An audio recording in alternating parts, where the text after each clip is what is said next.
He said, Chris, I was so afraid. I felt like a 5-year-old child, and I wanted to hide under the covers. Well, I'll go hunting. It's not the same. I'm sitting in a tree stand, like saying, is this big thing going to be coming at me? Okay, so here's the setup. I am in the cedar grove.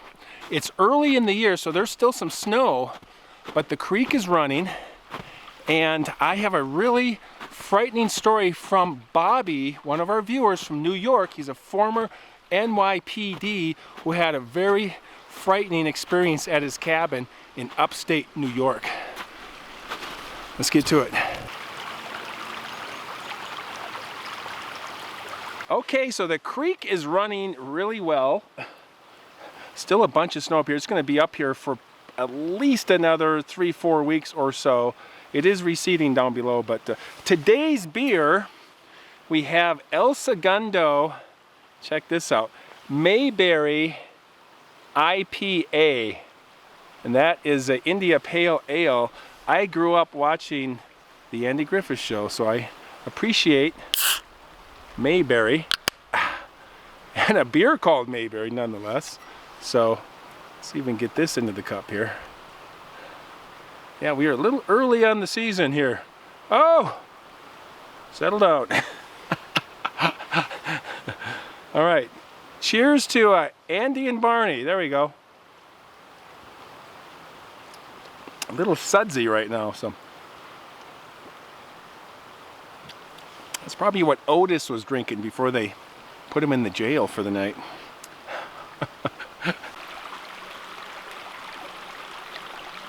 So our story came to me from one of our viewers. His name is Bobby from New York.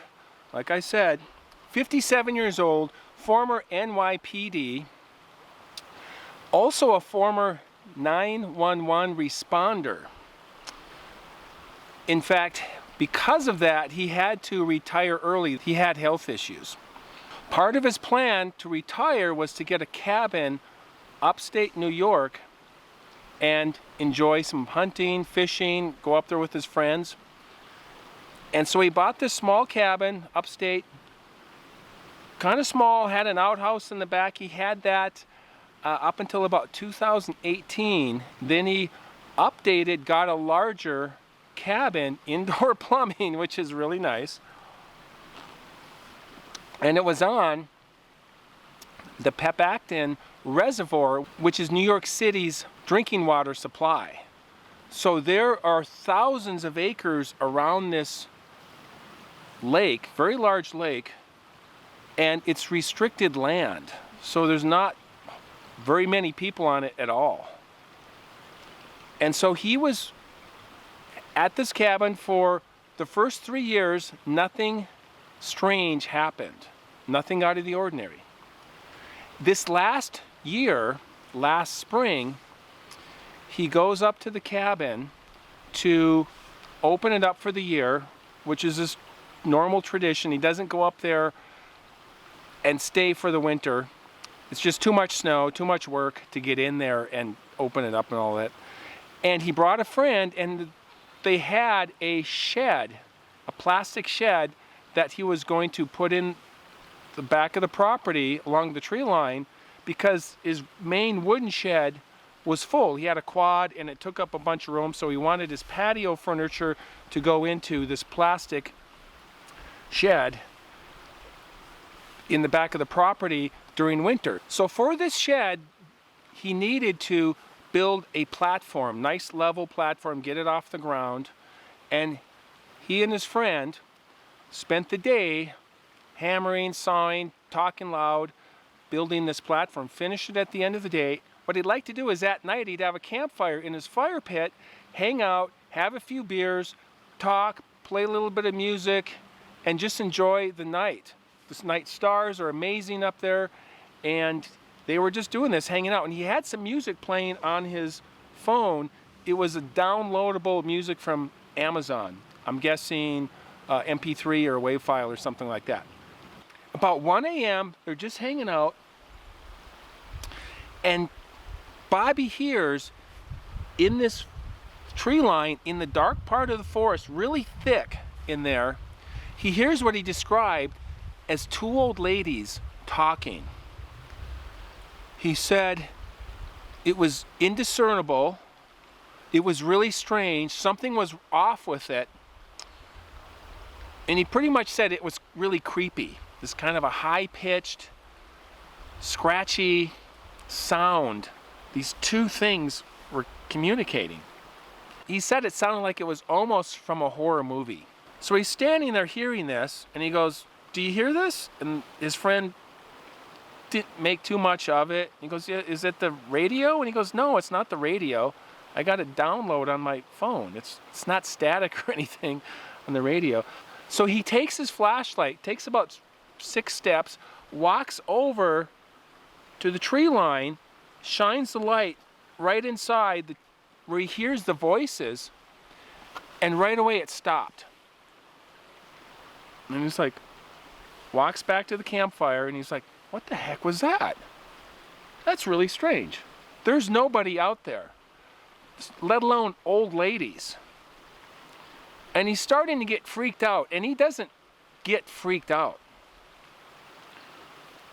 They're standing around the campfire. A few minutes later, they hear it again. And he's like, "What the heck?" Okay, and he walks over there again, flashlight, shines it in the forest, and again it stops. And he said, "Chris, the hair on my arms is standing up right now as I'm telling you this." Just really creepy. And he knows there's nobody in the forest. There's not supposed to be anybody. There's thousands of acres that the city of New York is restricted. They go into the cabin, go to bed.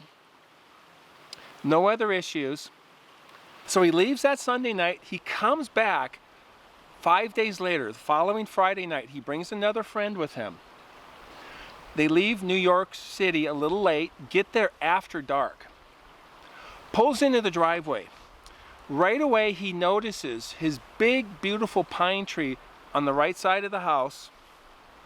The branches, most all of them are broken and kind of hanging along the main trunk. He gets out of the car and he's looking, "What the heck is this?" And he's really concerned at first. He's walking around, it's after dark, it's night. Now he's pissed. He's like, "Who did this? What did this?" And he knows there wasn't a windstorm. He didn't see a tree that had fallen, like laying next to it, took off some of the branches. Thought, this is really strange. They go into the cabin. They know there's not much they can do. Go to bed, wake up the next morning, have their coffee, come out, and they start assessing this tree in the daylight. And he's looking at all these broken branches, and he's just theorizing, like, what the heck happened? Did maybe a bear, and he asked his friend, did a bear maybe climb up and then slide down the trunk of the tree like he's on a fire pole and start breaking all the branches? And his friend said, "I can't imagine why a bear would do that. Doesn't make any sense." They took a drive, went to Home Depot about an hour away, got a pole saw so they could clean this tree up. Came back, they're cleaning this tree up, all these branches. They noticed about 8-9 feet up, there was one branch, really big branch, and it looked like something had twisted it. The branch was twisted. It was really thick. And he thought, it looked like some massive hands grabbed it and just twisted it. Could not have been a bear. That didn't make any sense. So he says, okay, I need to take a break. He wanted to show his friend some more of his property. Takes him out back. They head towards the wood line, the trees, the forest. He wanted to show him the new shed. They just built this platform. And along the side and behind, he noticed, while they're looking at this shed, that there was 4 trees that were about 3, maybe 4 inches around, that were pushed over. All in the same direction. 4 trees. And he said, what the heck is this now? Oh my gosh. And his friend said, did you do that? Like while you were building the shed or something maybe? And he said, no, I would have remembered pushing over 4 trees. And so he's just thinking, this is really strange. Something is going on here. So they kind of finish out their day. Again, the MO is he likes to hang out at the fire pit in the evening. They have a few beers, watch the stars, talk to each other, tell stories. And he's got this pipe that comes off the roof of the house, like a gutter, drain pipe, comes down, and then it goes out, and then it goes towards the woods, and it drops about 4 feet or so into the forest. And they're sitting around the campfire late at night, and he hears this pipe, and he hears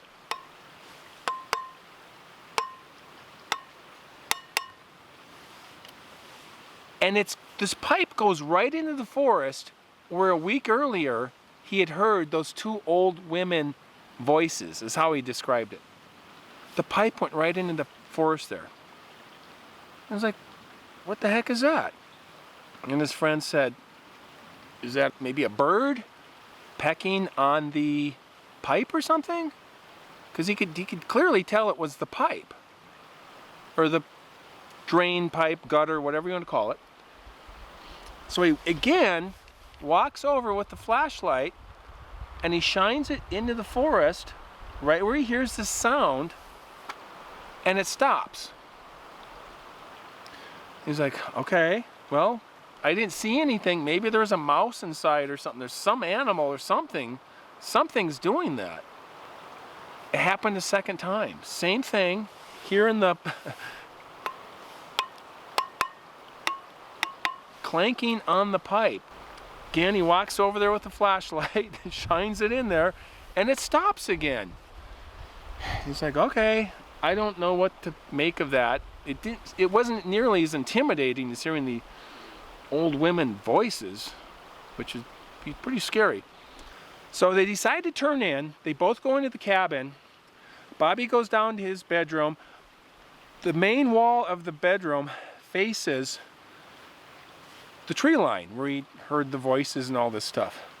And he's got the main window there, the big window, 3-4 feet long. He falls asleep. About 2 a.m. he's awoken to this sound that he described as somebody holding a large rock or a bowling ball and then just dropping it, and thud on the ground. It's just loud kind of a thud. He wakes up, kind of sits up a little bit. TV is on, volume's turned down, there's some light in the room, a little bit of moonlight outside. And he sees in this window a head walk by from the back to the front of the house. Just walk by. Instantly paralyzed with fear, because he realized and he knows that this house is up on stilts. It's lifted up. And the bottom of this window, the bottom of the windowsill is 7-8 feet, just to the bottom of it. And he just saw a big round head walk by. He said there was no snout on it. Couldn't have been a big bear walking by or something. He said, Chris, I was so afraid. I felt like a 5-year-old child. And I wanted to hide under the covers. And I'm a former NYPD, and I had a gun with me. He was just paralyzed, frozen. And he was so frozen with fear, he couldn't even go under the covers. He wanted to go under the covers and just hide. He sat there for several minutes, and he said, this was crazy. It was just this feeling was crazy. I've never experienced anything like this with all I've experienced over my career and everything else. Finally, after 5, 6, 7 minutes. He gets up, goes around the bed. He voided the window, and he runs down the hall and looks out the front window. He just was like, okay, is there something out there? What's going on? Didn't see anything. Opens up the front door, goes on the porch, looks down the side of the house, cabin. Didn't see anything. And he said, this was crazy. All of this stuff happened, and then this was like the final thing that happened. And he thought, this is New York. I thought maybe if there's a Sasquatch, they're in the Northwest or in Washington, maybe Canada. He said he grew up in the woods. He knows the woods. And he said this has changed him. He's really hesitant in the forest. If he goes hunting with friends, he's always looking over his shoulder, always wondering what's really out there. And growing up and living in a cabin or going to the forest, you know what's in the forest. You know there's deer, there's birds, squirrels, bear, occasional mountain lion. You know what's out there. He said, Chris, now I don't really know what's really out there in the dark, in the deep forest, especially at night. Crazy. He said, I've had people doubt me. He doesn't want to tell everybody. He's told his wife, a few close friends. I know what I heard. I know what I saw. And there's nobody going to tell me different. And that is our story tonight from Bobby from New York. Okay, so now we're going to play the audio conversation I had with Bobby just this last week, and he's going to tell you his story from his perspective. All right, take it, Bobby.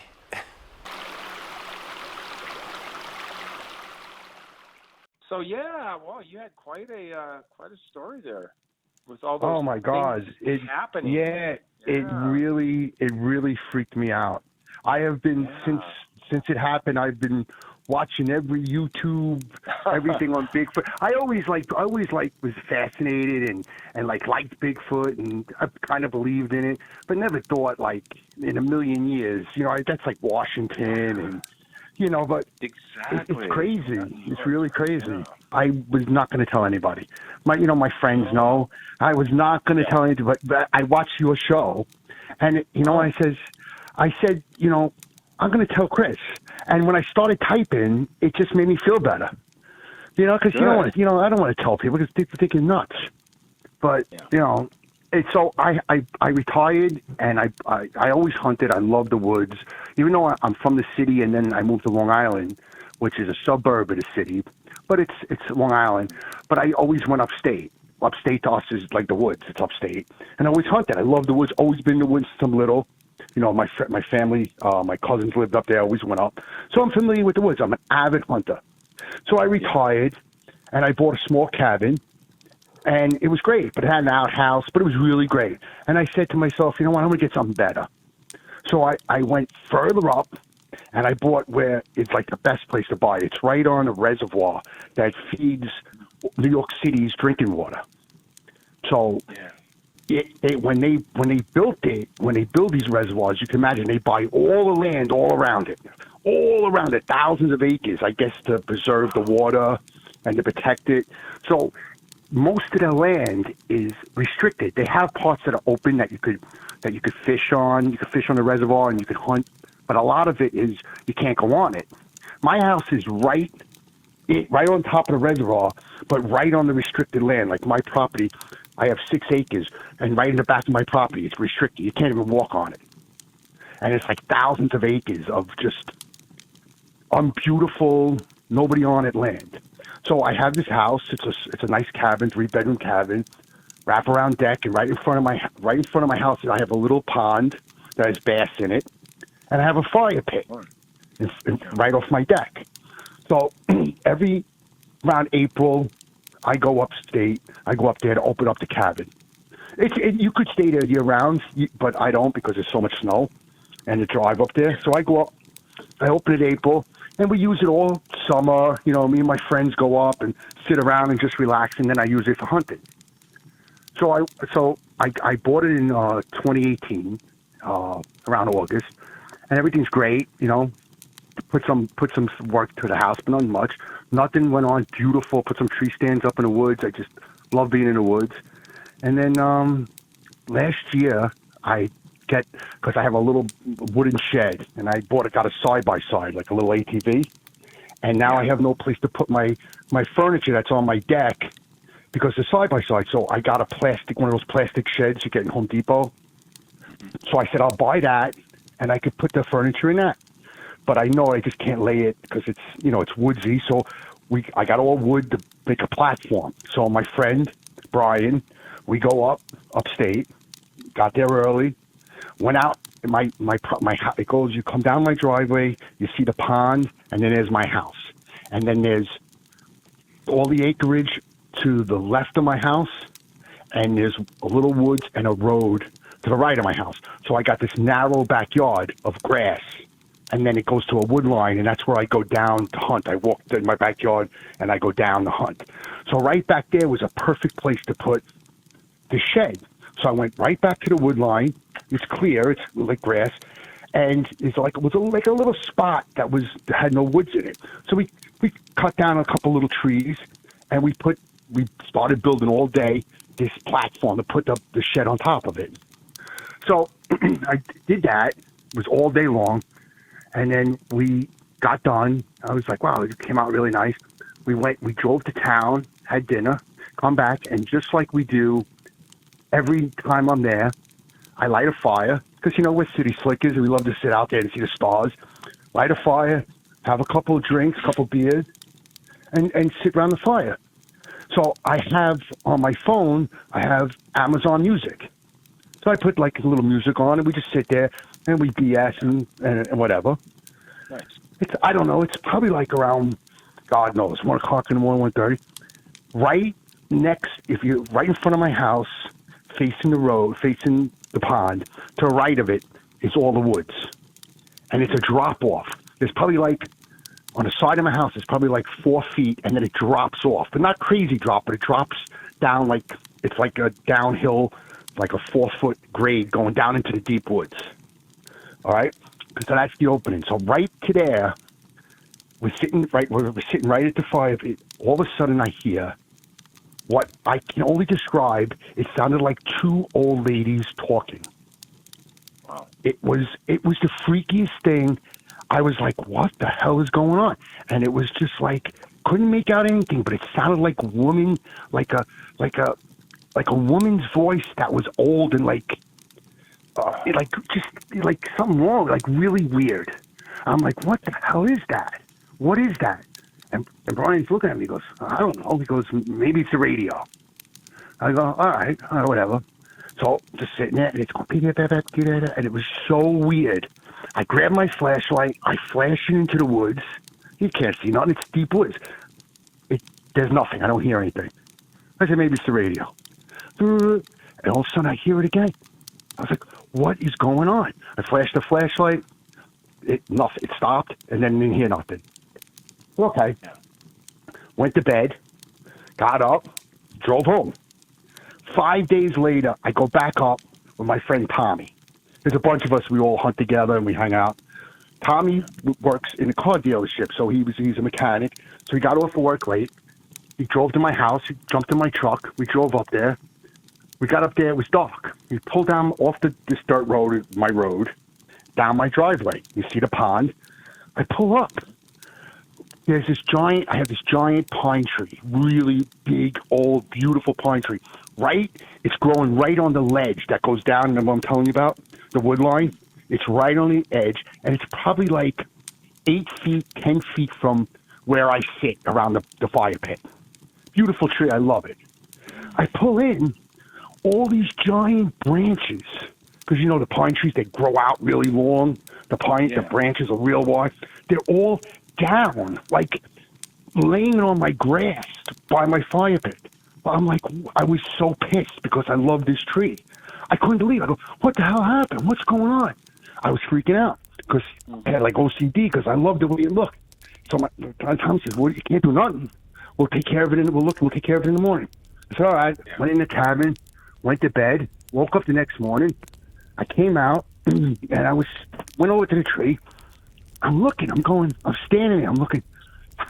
What happened? All the branches, they're high up, but all the branches are broken down, but not broken off. Like it's like broken, but still stuck to the tree. What it reminded me of was like, I'm trying to make sense of it in my head. I'm saying maybe a giant bear climbed up the tree, which would make no sense. It's a thick pine tree, and then slid down like a fireman would go down a pole. You know what I'm trying to say? And bring all the branches down with it. And it doesn't make any sense. I'm like, how would this happen? But it happened. Like, there's no tree that came down on top of it and knocked these branches down. There's nothing there. It's just this. All the branches are ripped down. So I said, oh well. So we had to drive about an hour away to Home Depot. I bought a pole saw, and when I came back and was trying to cut these things off, and like one of them was really big, and it wasn't just broken. It was twisted. Wow. I'm like freaking out. Chris, I'm serious. This is really freaked out. I'm like really freaked out over this. It was twisted like someone took the branch, but it's a thick branch, and twisted it like, and it didn't break, but it twisted off, and the bark is still holding on. I couldn't believe it. And so I'm going, Tom, how high? What? How high was How it? high? That was probably about 8 feet, 9 feet. And it's twisted. So now we cut all the other ones down. I left the twisted one still there. Still there. The twisted one was still there. I just left that one. All the other ones were down on the grass. Cut them all down. And while I was cutting down, I'm going, Tommy, you are in the woods, you're a hunter. What caused this? He's looking at me, he goes, no tree hit it. He goes, I have no idea. I said, you think a bear climbed up there and slid down and knocked all these things? He's like, I don't know. He goes, why would a bear do that? And how would it twist it? Like, so we didn't have an answer. So whatever, it is what it is, right? I'm not thinking, my mind is rolling, but I like to make sense of things, and I'm trying to make sense of it. But, nature, anything can happen, stuff happens in the woods. So I go, all right, so we're doing stuff. I said, come, I'm proud of my shed. I said, come, let me show you the shed we built.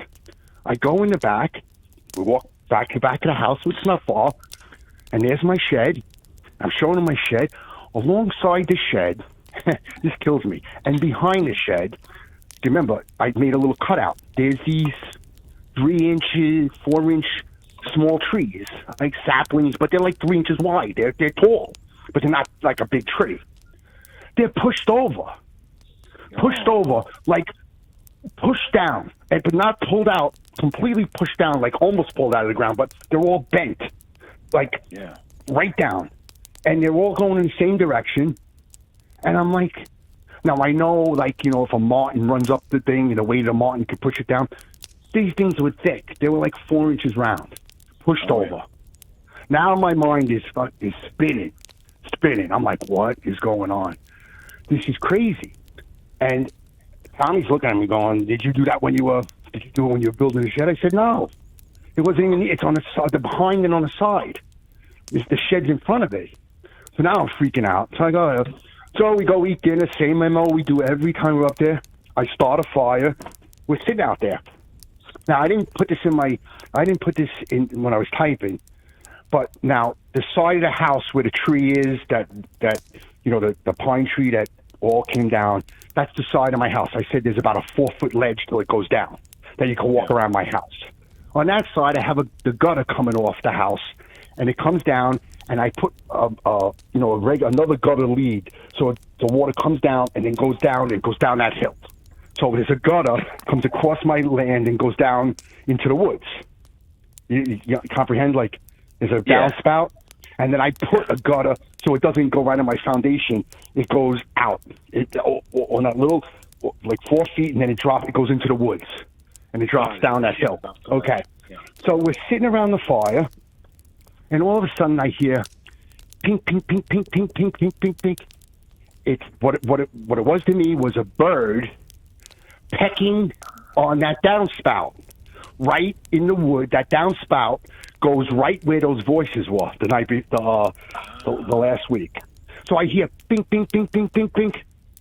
So I go, what the hell is that? He goes, oh, I said, it's probably a bird tapping on the gutter. So I'm like, all right. I flash the light over there. It stops. And all of a sudden, pink, pink, pink, pink, pink. It's like something like, but then I'm saying there's no birds at night. So then I'm saying maybe it's a field mice or something. I flash the light over there again. It stops. So now, I say, whatever. I get up. I walk over there. Look, the downspouts there. Nothing's there. I go, all right, no, there may be a field mice. Could be anything. Could be any kind of animal, picking at them, the aluminum downspout. Yeah. Go to bed. This is crazy. I go to bed. I'm in bed. I have my master bedroom. My master bedroom is the wall where that downspout comes down, facing the woods that drops off. I'll send you a picture of the house so you see it. That drops off. Right. So I'm in bed. I have a casement window. Now, my house, it's a cabin. It's on stilts. It's lifted up. So my window, I never went out and measured it because, tell you the truth, I wasn't telling anybody the story, just my friends. But I could estimate it right now. My window is at least 7 to 8 feet off the ground. From where that downspout, what I told you I laid the downspout across, it's a casement window. Double casement window. The bottom of the window? The bottom of the window is 8 feet? The bottom of the window is at least 7 to 8 feet off the ground. Okay. If you're standing on the ground, right, if you're standing on the ground behind my house, trying to look in my window, I'm 6 feet tall. It's at least 2 feet to the front, the bottom of the window. At least. Because my house, you can remember, it's lifted up. It's a big crawl space underneath. I have a cement curtain around it. So I go to bed. I'm laying in bed. I doze off. I hear a noise, and the noise to me, and now, remember, this is a year of going through my mind. The noise to me sounded like, not like something hit the house. It sounded more like if you took a giant boulder, or maybe a bowling ball, and held it straight out and dropped it on dirt and made that bump sound, that thump. I heard a thump. It woke me up, and I'm like, what was that? As soon as that happened, you see, I got chills. My hair's standing up. I saw a head. Well, it was a head. Walk, not look in, just walk past my window. Chris, I'm getting the chills just saying it. Walked past my window from the back of my house to the front where the fire pit is. Walked right past. I got chills right now talking about it. I freaked out to a point that I have never felt that. I felt like a little kid. I froze. I couldn't do nothing. I wanted to pull the covers over my head. I couldn't even do that. I don't know how long I froze. I was completely frozen. I never felt that feeling in my life. I'm 57 years old. I'm a retired cop. I have a gun. I froze.